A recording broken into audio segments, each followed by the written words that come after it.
Quel réseau social choisir pour ton activité, pour ton business ou à titre personnel? Je vais te partager mon retour d'expérience sur ces 6 derniers mois sur lesquels j'ai pu avoir plus de 60 000 abonnés, tous réseaux sociaux confondus, et on va voir réseau social par réseau social, leurs avantages, leurs inconvénients et mon expérience, mon retour terrain, ma pratique.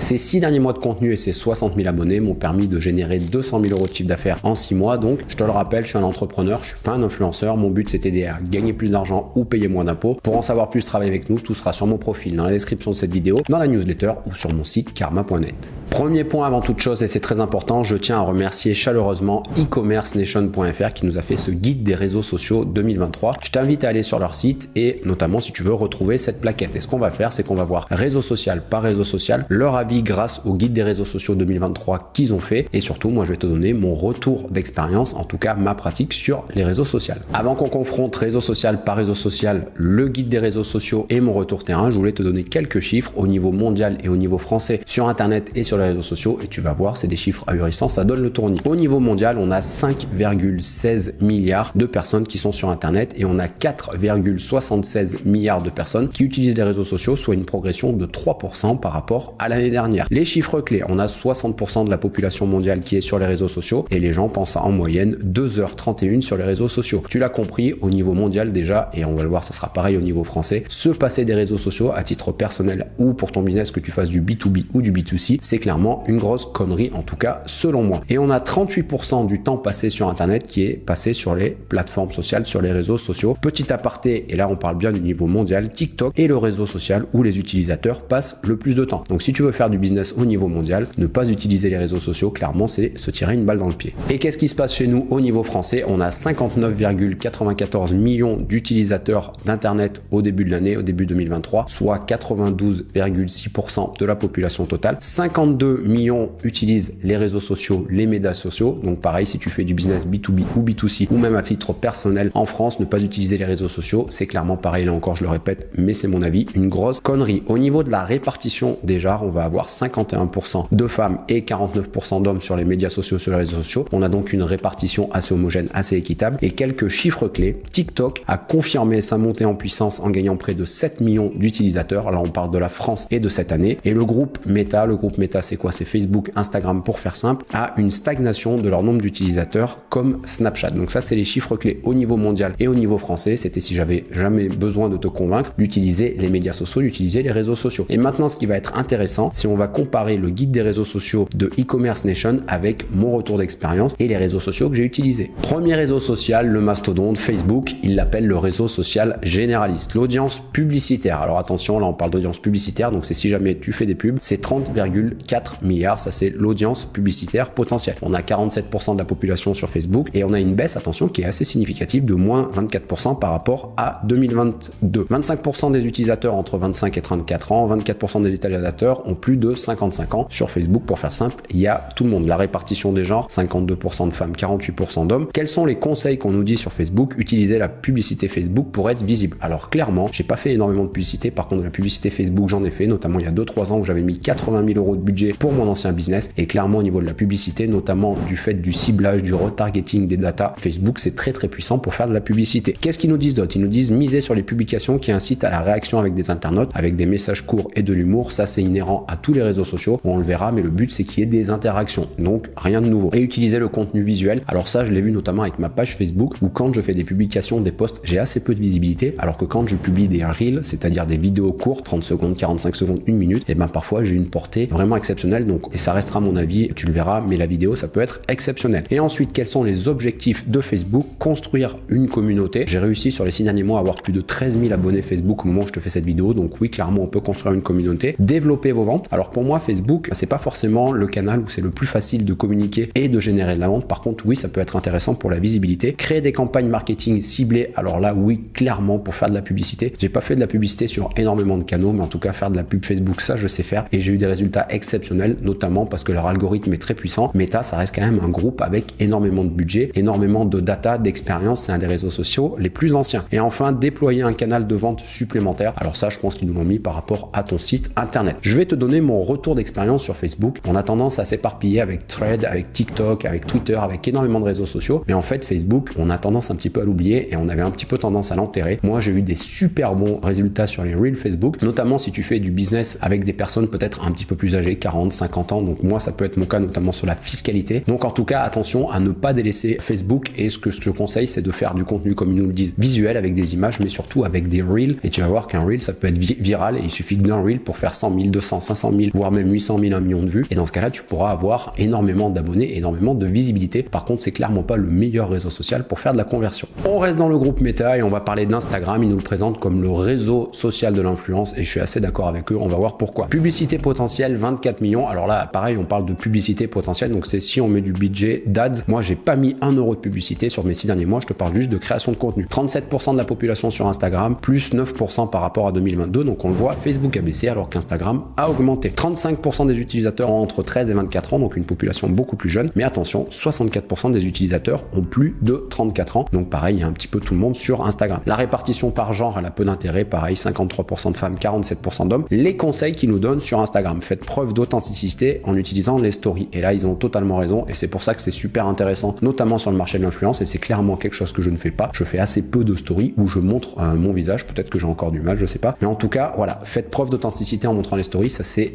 vraiment un super conseil. Communiquer au travers d'influenceurs, ça peut être intéressant, notamment si vous faites du marketing d'influence. Alors, j'ai jamais vraiment testé l'influence, mais pour moi, ça peut être intéressant plutôt sur des produits low ticket et peut-être plutôt sur du B2C, c'est-à-dire pour vendre au grand public, pas en tout cas en B2B. Ayez une identité visuelle forte. Il faut pas oublier qu'Instagram, à la base, c'est un réseau social visuel, c'est un réseau social de photographes. Donc attention, c'est vraiment très très important d'avoir une identité visuelle forte. Pareil, c'est quelque chose sur lequel je travaille pas beaucoup. Par contre, le gros avantage d'Instagram, c'est que je peux partager mon quotidien, les coulisses de mon business, faire des sondages, interagir avec les communautés, etc. C'est beaucoup plus intéressant, on le verra, que les autres réseaux sociaux. Les objectifs: mettre en valeur votre identité visuelle. Là, clairement, c'est ce que je vous disais. Vous pouvez partager vos vidéos, vous pouvez partager des photos, des carousels, du texte, des stories. Bref, c'est le réseau social le plus complet, en tout cas selon moi, en termes de création de contenu. Faire connaître ses produits, là, c'est très très facile. Vous allez pouvoir mettre des stories à la une, des liens dans votre bio, des stories tout court, des posts, etc. Donc vraiment, pour faire du business, Instagram, c'est très très très puissant. Se rapprocher de sa communauté, et là, je suis tout à fait d'accord avec eux. Pour faire pas mal de réseaux sociaux, Instagram, c'est clairement celui où vous pouvez très rapidement échanger avec votre communauté, avec vos prospects, avec même vos clients, avec les DM, c'est-à-dire les messages privés. Donc Instagram, j'ai eu beaucoup de mal, et je vais te donner mes résultats, mais clairement pour moi, c'est un de mes réseaux sociaux préférés. Déjà, c'est celui où c'est peut-être le seul à titre personnel sur lequel je consomme du contenu. Avec YouTube, tous les autres, je ne consomme aucun contenu, je suis juste créateur de contenu. Et ensuite, faire du marketing d'influence. Alors, j'ai jamais fait de marketing d'influence, mais clairement, Instagram, c'est la plateforme des influenceurs. Mon avis sur Instagram, j'ai eu beaucoup de mal sur les 6 derniers mois. Je crois que j'étais monté à 1000 abonnés maximum. Et là,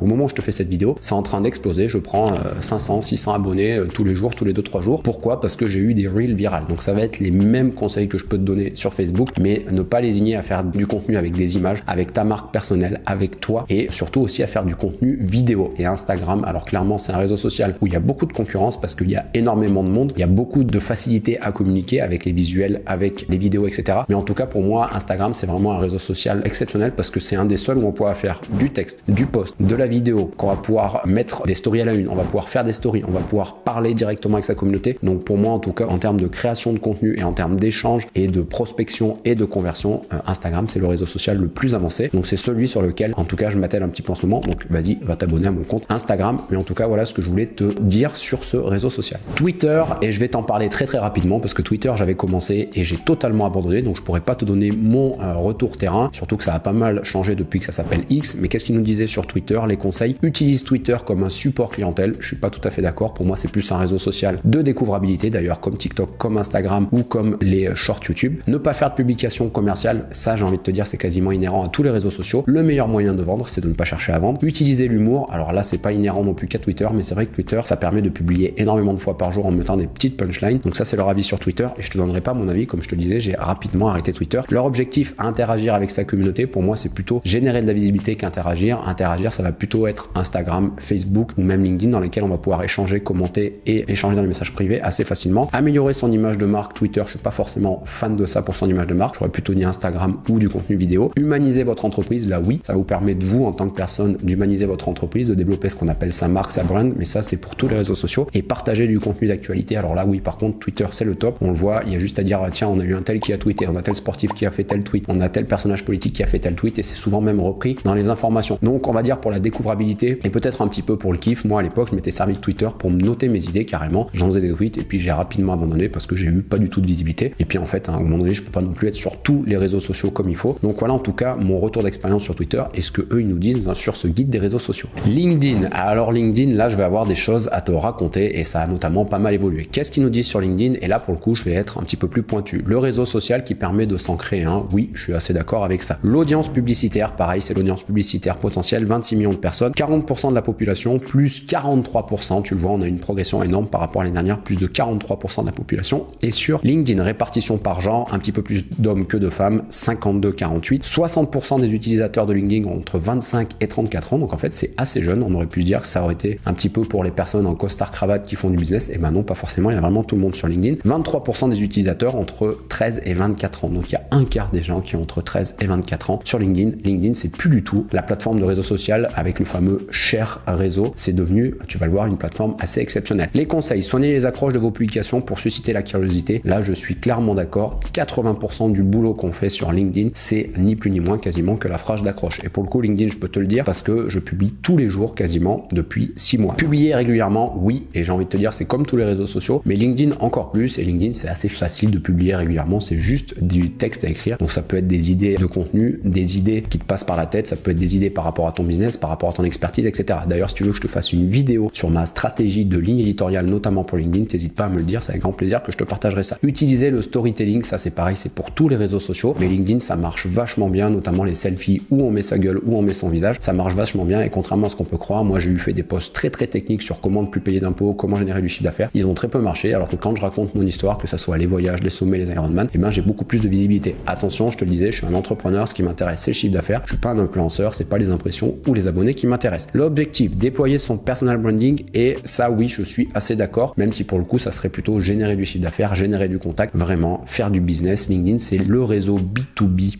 par excellence, et ça je le martèle. Promouvoir son activité et montrer son expertise, oui clairement, LinkedIn c'est quelque chose qui permet de montrer son expertise. Le seul inconvénient c'est qu'un post il va tomber dans les oubliettes au bout d'une semaine, 15 jours, alors qu'une vidéo YouTube ça va durer un petit peu plus longtemps. Recruter et développer son réseau, alors là oui, il n'y a pas photo, le meilleur réseau social pour recruter et développer son réseau professionnel c'est LinkedIn, pour énormément de raisons. Augmenter la visibilité de son entreprise, oui également, ça je suis totalement d'accord. Je vais te donner rapidement un bref retour d'expérience sur LinkedIn parce que ça a pas mal évolué. Il y a encore, allez, peut-être 2-3 ans, il y avait assez peu de monde sur LinkedIn et c'était facile de l'avoir de la visibilité. LinkedIn c'est génial parce que ça te permet juste en faisant du texte, on peut mettre de la vidéo mais juste en mettant du texte, parfois une image, d'avoir beaucoup d'interactions. C'est très facile de liker, c'est très facile de commenter, c'est très facile d'interagir. Il y a tous les décideurs, il y a les gens qui ont de l'argent, donc c'est vraiment le réseau par excellence pour le B2B. Aujourd'hui sur LinkedIn je dois avoir un petit peu plus de 8000 abonnés et il faut dire les choses clairement, LinkedIn c'est le réseau social qui m'a permis de démarrer mon business il y a quelques mois. Par contre aujourd'hui LinkedIn, et je voulais te partager mon avis, je sais pas si tu es sur LinkedIn et ça m'intéresserait que tu me le dises en commentaire, mais il y a beaucoup du coup de personnes qui l'ont vu comme un Eldorado et qui sont arrivées sur LinkedIn, et ça fait qu'il y a énormément de brouhaha et il y a de moins en moins de valeur je trouve sur ce réseau social. Alors moi je m'attache toujours à garder ma ligne éditoriale, à donner de la valeur, etc. Mais il y a de plus en plus justement de posts storytellés, de posts avec des personnes qui racontent leur vie, qui racontent leur life, et clairement on en a rien à foutre, donc ça donne pas des super résultats. En ce moment, pour tout te dire, je sature un petit peu de LinkedIn, mais je vais quand même garder un petit peu la foi et continuer à donner mon contenu avec un peu de valeur. J'ose espérer, comme tous les réseaux sociaux, qu'il va y avoir un petit peu une purge, qu'il va y avoir une épuration avec les gens qui n'auront pas de résultats parce qu'ils auront vu ça comme l'Eldorado. Voilà, j'en avais un petit peu lourd sur la patate sur LinkedIn. Non, mais ce que je veux dire, c'est que c'est vraiment un réseau social exceptionnel pour générer du cash, notamment pour faire du B2B, pour faire du réseau et pour interagir. Tout se passe dans les messages privés sur LinkedIn, pas forcément sur les nombres d'abonnés, pas forcément sur les nombres d'impressions. D'ailleurs, c'est aussi ce que je voulais te partager, petite pensée philosophique. Ce qui nous intéresse en tant qu'entrepreneur, c'est pas le nombre d'abonnés, c'est pas le nombre d'impressions. La seule chose qui nous intéresse, c'est le chiffre d'affaires et notamment c'est le bénéfice. Sinon, de ce côté-là, on veut être influenceur et nous, ce qui nous intéresse, c'est générer du cash. On est des entrepreneurs.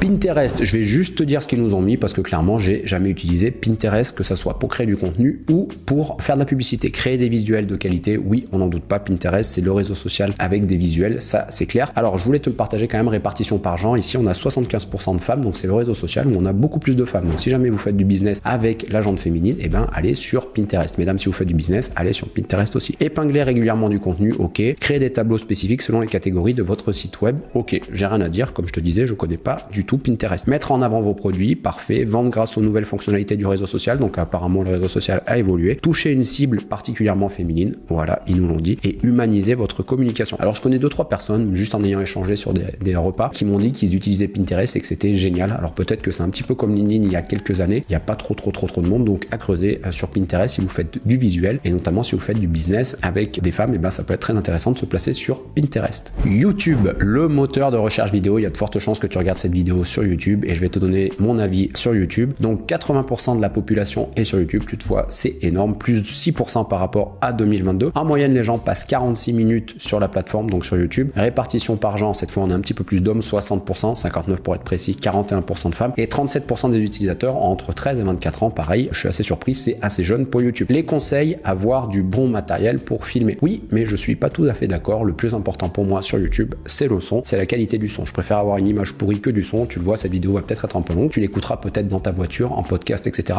Donc ce que je veux dire, c'est que pour moi, oui, la caméra c'est important, mais le plus important, c'est le son. Par contre, là où je suis d'accord, c'est que moi, je pensais que le fond avait plus d'importance que la forme. Et ben pas du tout. La forme, c'est-à-dire le monteur vidéo. D'ailleurs, on va te remercier, Gauthier, qui nous fait un travail exceptionnel au montage. Ça a tout autant d'importance que le fond. Donc bien aussi s'attacher à la forme. Créer une identité visuelle forte, je suis pas tout à fait d'accord. Pour moi, YouTube, c'est plus un contenu divertissant ou informatif. On s'en fout un petit peu de voir mon visage. Ce qui nous intéresse, c'est les informations que je suis en train de te communiquer. Créer des playlists, alors oui, ça c'est exceptionnel. On va pouvoir faire des playlists, notamment moi, au moment où je te fais cette vidéo, j'ai une playlist sur l'optimisation fiscale, une playlist sur le business et une playlist sur les partages, le sport, interview, etc. Donc ça permet de hiérarchiser un petit peu le contenu pour que les gens s'y retrouvent assez facilement. Montrer vos produits en vidéo, en action, je suis pas tout à fait d'accord. Comme je te le disais, faire du contenu pour vendre, ça marche jamais. Par contre, faire du contenu pour apporter de la valeur, ça marche toujours, et en vendant dans un second temps. Trouver de nouveaux clients, alors là oui, par contre, parce qu'on peut avoir énormément de visibilité, énormément de découvrabilité. Générer des visites sur votre site e-commerce, je suis pas tout à fait d'accord. Pour moi, YouTube, ça sert à avoir vraiment une communauté, quitte après à l'envoyer, et si ça t'intéresse, je pourrais te faire une vidéo sur le lead magnet, et notamment dans ta séquence mail ou dans ta base mail, dans ta newsletter, pour capter les mails. Fonder et fédérer une communauté, alors oui, là, je suis tout à fait d'accord. Moi, YouTube, je le vois vraiment comme une plateforme,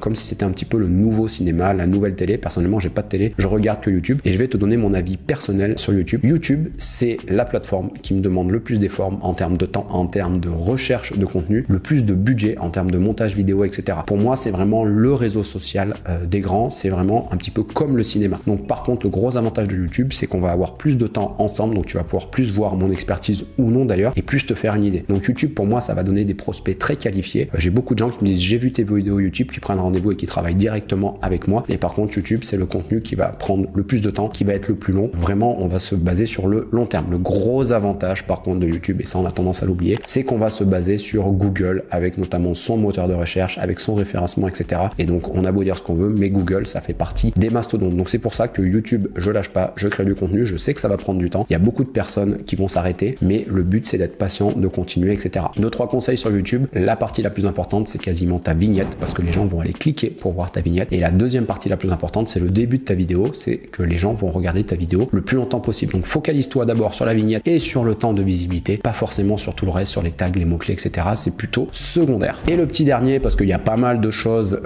à dire dessus, c'est TikTok, la plateforme virale de contenu. Et là, je suis d'accord, on va parler de viralité. TikTok, audience publicitaire, pareil, 21,6 millions, 33% de la population, plus 45%, donc une croissance de 50% par rapport à l'année dernière. 47% des utilisateurs ont entre 13 et 24 ans, donc pour le business de demain, c'est génial. La moitié de la population qui est dessus va avoir moins de 24 ans. 95 minutes, donc plus d'une heure et demie, passées en moyenne en jour sur la plateforme. La répartition des genres, et je suis assez surpris, on a un petit peu plus de femmes que d'hommes. Quels sont les conseils? Suivre les tendances sur TikTok. Alors moi, je suis pas tout à fait d'accord quand on m'a dit ouais, mais sur TikTok, en fiscalité, ça marchera jamais. Bah, TikTok, aujourd'hui, je dois avoir quasiment 40 000 abonnés. Donc ça marche très très bien, et surtout pour la découvrabilité, on va sûrement y revenir. Montrez vos produits en action. Je suis pas d'accord, je suis jamais d'accord avec ça en fait. Le but d'un réseau social, c'est de s'instruire, de se divertir, mais en tout cas, c'est pas forcément de montrer vos produits. Dans ce cas-là, on peut utiliser des publicités. Ne pas vous prendre au sérieux, et ça, c'est tout à fait vrai. Et moi-même, je me prends sûrement trop au sérieux sur tous les réseaux sociaux. Objectif, toucher une cible jeune, on l'a vu grâce à la population. Proposer des challenges, ça peut être intéressant, je l'ai jamais fait. Créer du contenu viral, alors là, oui, je suis tout à fait d'accord. J'ai eu des vidéos TikTok avec des centaines de milliers de vues. Donc pour moi, TikTok, c'est pas le meilleur réseau social de conversion, c'est pas du tout le meilleur réseau social pour échanger, mais en tout cas, c'est le meilleur réseau social en termes de découvrabilité, c'est-à-dire que les gens vont pouvoir te découvrir grâce à TikTok, et après, ils vont aller plus loin. LinkedIn, Facebook, Instagram, YouTube, podcast, newsletter, et en voir un petit peu plus de ton contenu. Donc pour moi, aujourd'hui, si vous faites du contenu vidéo court, se passer de TikTok, c'est mon avis, désolé, c'est clairement une grosse connerie. Et peu importe votre domaine, je suis dans la fiscalité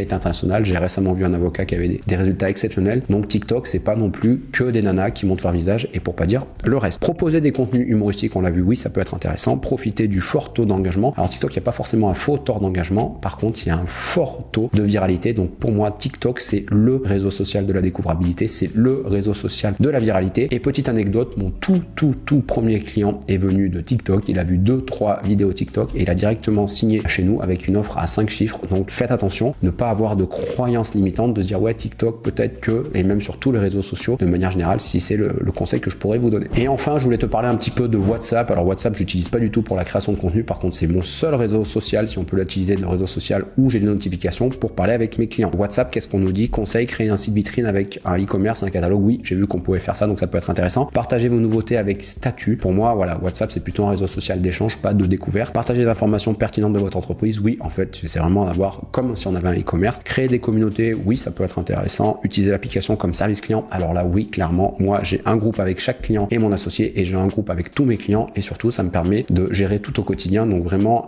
la seule application que j'ai la notification parce que c'est la plus importante. Les seules personnes qui auront à me juger, ce sont mes clients. Donc je fais tout avec WhatsApp. Se rapprocher de votre clientèle, tout à fait d'accord. Répondre rapidement aux clients, tout à fait d'accord. Donc tu vois, sans le faire exprès, mais j'ai vraiment utilisé WhatsApp comme nous le préconise, c'est-à-dire pour les clients. On les remercie encore, mais e-commerce nation, donc je t'invite à aller sur leur plateforme pour retrouver ce PDF, nous parle également d'autres réseaux sociaux que moi j'ai pas utilisé. Ils nous parlent notamment de Twitch, de Discord, de Messenger et de Slack. Par contre, et ça c'est très important et je voulais finir là-dessus, le conseil que je pourrais te donner sur les réseaux sociaux, c'est tout simplement déjà de prendre du plaisir. Donc si tu aimes bien faire de la vidéo, moi ça me dérange pas de faire de la vidéo, fais de la vidéo. Si tu aimes bien écrire, fais un blog, fais des articles, fais du LinkedIn, etc. Même des posts Facebook. Et si tu préfères le son, et bien dans ce cas-là, fais du podcast. Par contre, et ça c'est très important, le meilleur conseil que je peux te donner, c'est de choisir au moins une de ces plateformes. Une plateforme à forte découvrabilité, à viralité, ça va être TikTok, les YouTube Shorts, Instagram Reel, Facebook Reel, Twitter ou LinkedIn. Mais il faut une plateforme de viralité, de forte découvrabilité. Ensuite, il va te falloir une plateforme long train, une plateforme pour le référencement, une plateforme qui va être exponentielle. Là-dessus, je te conseille soit le podcast, soit le blog, soit YouTube. Mais en tout cas, il va falloir quelque chose qui va être référencé sur le long terme. Et ensuite, on n'en a pas parlé, et d'ailleurs, n'hésite pas à me le dire en commentaire si tu veux que je te fasse une vidéo là-dessus. Il va te falloir un canal privé. Et là, ça va pouvoir être Slack, ça va pouvoir être Telegram, ça va pouvoir être